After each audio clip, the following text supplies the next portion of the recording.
এই যে নাপিত যখন ডাক্তার হয়, বাংলাদেশের বগস পলাতক রাজনীতিবিদরা যখন সংবিধান বিশেষজ্ঞ হয়, দেখেন বিরোধী দলের নেতা গতকালকে ব্রিফিং করে বলেছে যে সংবিধানের অধ্যাদেশ বিষয়ক যে বিশেষ কমিটি আছে সেই কমিটিতে সরকারি দলের এমপিরা ওনারা একমত হয়েছেন জুলাই স্মৃতি জাদুঘরের ফ্রেম যেটা আছে এভাবেই পাশ হবে।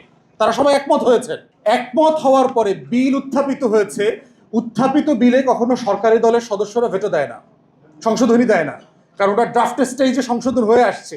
সেইখানে তারা সাম আনিসুর রহমান নামে এক বিএনপির এমপিরে দিয়া প্রস্তাব দেওয়া ৩-৪টা সংশোধনী করে ফেলছে। মানে সংসদের আবার দেখবেন যখন এটা বিরোধী দলকে দমানোর প্রশ্ন আসে তখন সবাই স্পিকার সাহেব থেকে শুরু করে চিফ হুইপ সবাই বলে না সংসদের কাস্টম আছে, সংসদের এটিকেট আছে, সংসদের এই কনভেনশন আছে, সংসদের এই রুলস অফ বিজনেসের বাইরে আমরা যেতে পারি না। এই সব বোগাস নাপিত বিশেষজ্ঞরা তখন সংবিধান বোঝাবে। আবার যখন তাদের প্রয়োজন হবে নিজের দল দিয়া মুলতবি প্রস্তাব করাবে, নিজের দল দিয়া সংশোধন প্রস্তাব করাবে, নিজের দলের লোকদেরকে দিয়া যেটার বিষয়ে সবাই একমত হয়েছে পক্ষে বিপক্ষে সবাই মিলে আবার সে ওয়াদা ভঙ্গ করবে। এই যে নাপিত যখন ডাক্তার হয়, বাংলাদেশের বগস পলাতক রাজনীতিবিদরা যখন সংবিধান বিশেষজ্ঞ হয়, তখন যে সংকট তৈরি হয় সোনার বাংলাতে এখন সেই সংকট চলছে।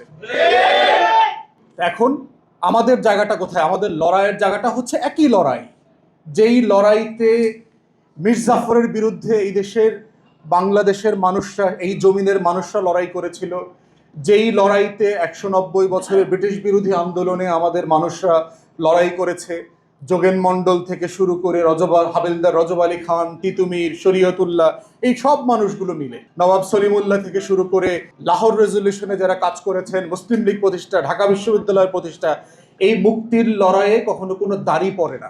মুক্তির লড়াইটা হচ্ছে কমা, এটার একটা অধ্যায় আছে। অতএব আমরা পরিষ্কার করে দেখতে পাচ্ছি যে বাংলাদেশে ২৪-এর গণ অভ্যুত্থানটা এখনো শেষ হয়নি।